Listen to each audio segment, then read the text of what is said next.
خود کو ولی اللہ کہہ سکتا ہے کہ اس کا درجہ بلند ہے یا دوسروں کو ہی اسے کہنے کا حق ہے؟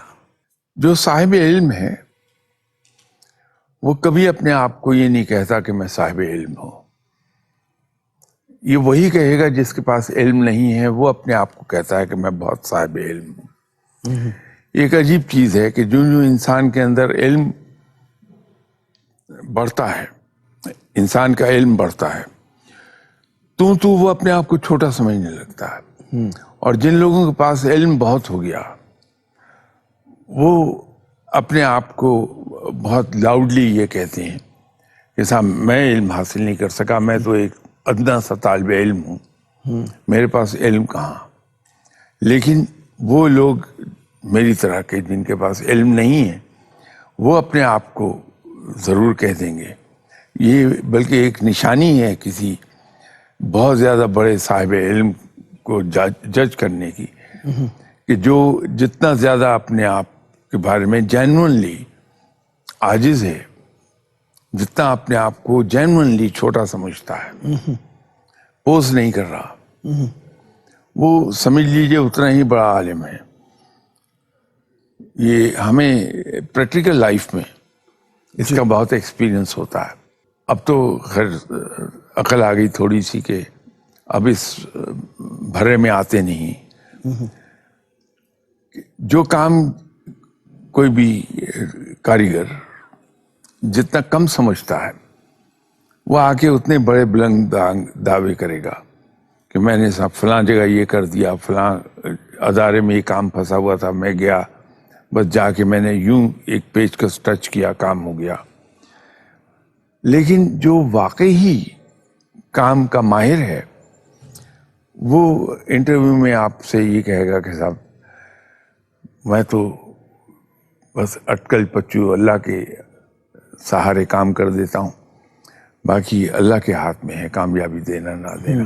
وہ اتنی عاجزی سے بولے گا. تو ابھی تو یہ ہے کہ جس طرح جب کوئی آدمی ایسا بولتا ہے تو وہ یہ بہتر ہے اسے لے لیا جائے. تو یہی جتنا زیادہ علم رکھنے والا آدمی ہے وہ اتنا ہی عاجز ہوگا، وہ اپنے آپ کو اتنا ہی چھوٹا سمجھے گا، کبھی زبان سے نہیں کہے گا. شاہ صاحب یہ فرمائیے کہ یہ ولایت جو ملتی ہے یہ بھی اللہ تعالیٰ کی طرف سے ملتی ہے یا مرشد کی طرف سے ملتی ہے؟ رب تعالیٰ کی طرف سے. رب تعالیٰ کی طرف سے. لیکن وسیلہ کوئی بندہ آتا ہے؟ وسیلہ بھی نہیں کہہ سکیں گے. مرشد کا ایک مقام ہے. مرشد بالکل ایگزیکٹلی وہی کام کرتا ہے جو گاڑی کا ڈرائیور جیسے سٹیئرنگ پکڑ کے گاڑی کو رش میں زگ زیگ کرتا ہوا نکال رہا ہوتا ہے. تو جو استاد ہے، مرشد کہہ لیجئے، استاد کہہ لیں، گائیڈ کہہ لیں، کوئی لفظ استعمال کر لیں، وہ انسان کو سکھاتا ہے اور اس پہ نظر رکھتا ہے کہ یہ اس کے پاؤں ڈگمگانے نہ پائیں، بہکنے نہ پائیں. تو جہاں وہ غلط ہونے لگتا ہے اس کا استاد اس کو کریکٹ کر دیتا ہے.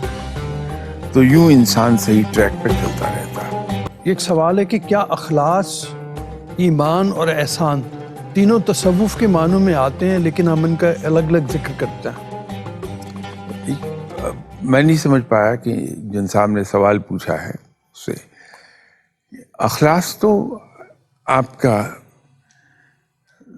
دینی معاملات ہوں، دنیاوی معاملات ہوں، سب کے اندر اخلاص کا ہونا بڑا ضروری ہے.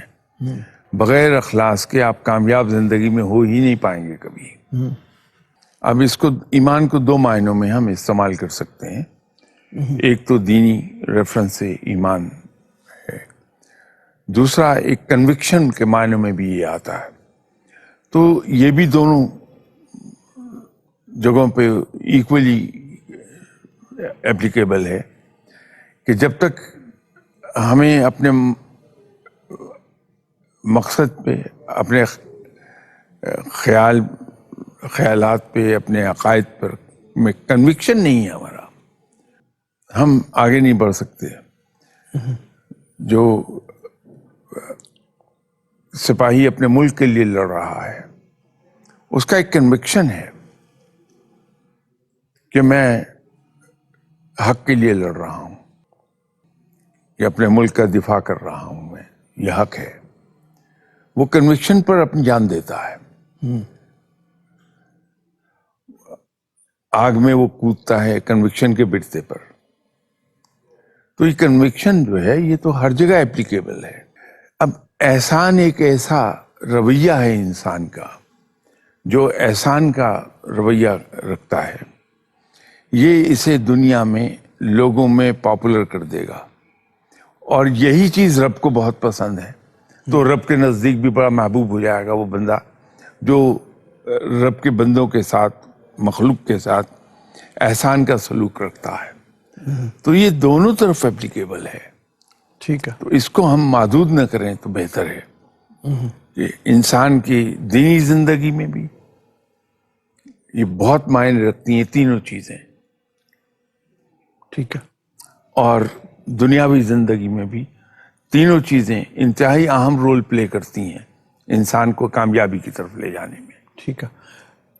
ایک سوال یہ ہے کہ یہ بابے کا تصور جو ہے اس کو کیا بہت زیادہ رومانٹسائز نہیں کر دیا گیا، یا اس کی کوئی حقیقت بھی ہے؟ میں بالکل آپ سے اتفاق کروں گا کہ اسے بہت زیادہ رومانٹسائز کر دیا گیا. ہم نے محدود کیا ہے بابوں کو مافوق الفطرت قوتوں کے سلسلے میں. بابے کو ہم نے دعا کرنے کی مشین بنایا ہے. ہمارے دنیاوی مسائل ہیں، بابے کے پاس جاتے ہیں اور بابے سے دعا کراتے ہیں، جبکہ بابے کا رول بالکل مختلف تھا. بابے کا رول تو یہ ہے کہ انسان کو اللہ کی طرف راغب کر دے، دین کی طرف راغب کر دے. لیکن اس کے اس رول کو ہم اب ہٹا چکے.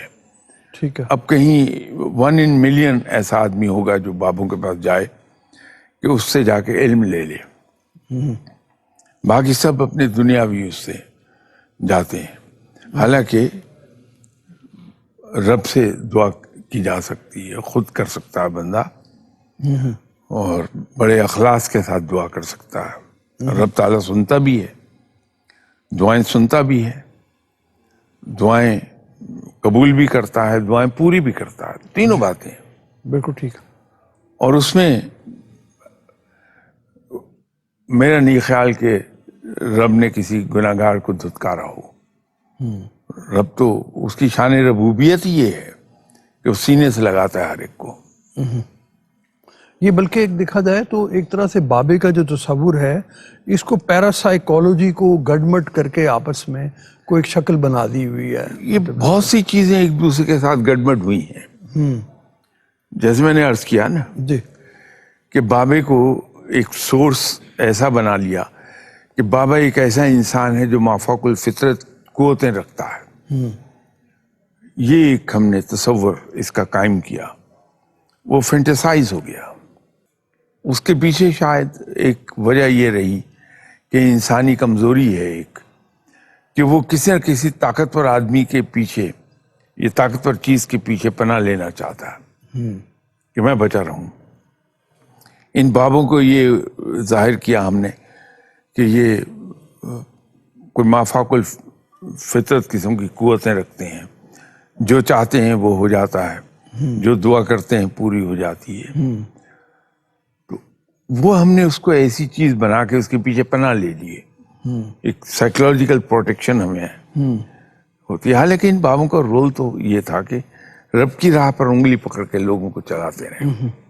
وہ آپ نے بالکل ٹھیک کہا. وہ ہم معاشرے میں اپنی کمزوریوں کی بدولت ایسی تلاش میں ہوتے ہیں جہاں پہ پناہ ہمیں مل جائے کوئی، اور وہ پناہ میں ہمیں وہاں جا کے ملتی ہے جو ایک ہم نے خیالی تصوراتی پیکر ایک تراش لیا ہوا ہے Exactly. کہ وہ اس طرح کا ہوگا. مطلب وہ پرانے زمانے میں اگر دیکھا جائے تو بابا ایک وزڈم کی علامت تھا. مطلب یہاں وزڈم سے ہٹ کے اس کو مافوق الفطرت، آپ نے جیسے بالکل ٹھیک کہا. فقیر ہے، صوفی ہے اور پیر ہے. اب فقیر وہ ہے جو ابھی اللہ کی راہ پر چلا ہے، اس پر فرض عبادات کے علاوہ اور ذکر اذکار کا بوجھ ہے. وہ روزے رکھ رہا ہے مسلسل, اضافی عبادات وہ کر رہا ہے. تو جب وہ اس مقام سے نکلتا ہے, آگے جاتا ہے, صوفی کے مقام پر پہنچتا ہے, تو یہ اضافی عبادات کا بوجھ اس پر سے کم ہو جاتا ہے. وہ صرف فرض عبادات اور روٹین کی ریاستوں پر رہ جاتا ہے. یہی صوفی جب ترقی کرتا ہوا پیر کے مقام پر جاتا, تو پیر وہ ہے جو صاحب عقل و دانش ہے. وہ پیر کو جس ٹرم میں ہم استعمال کرتے ہیں وہ ٹرم نہیں ہے. ٹھیک ہے. وہ ہے ایسا مرد دانش و عقل جو آپ کو راہ دکھاتا ہے, اس کو پیر کہتے ہیں. تو یہ بابا جو ہے بمعنی پیر ہے, اور پیر بمعنی صاحب علم و دانش و عقل ہے. ٹھیک ہے, بڑی مہربانی شاہ صاحب. ہمارے پروگرام کا وقت اب ختم ہو رہا ہے. اگلے پروگرام میں انشاءاللہ تعالیٰ پھر ملیں گے. اپنا فیڈ بیک ہمیں دیجیے, ہمیں لکھیے, اور اپنے سوال بھی ہم تک بھجوائیے, ٹاپک بھی ہمیں بھیجیے تاکہ ہم انہیں شامل کر کے شاہ صاحب کے سامنے رکھ سکیں. ابھی اجازت دیجیے. اللہ حافظ.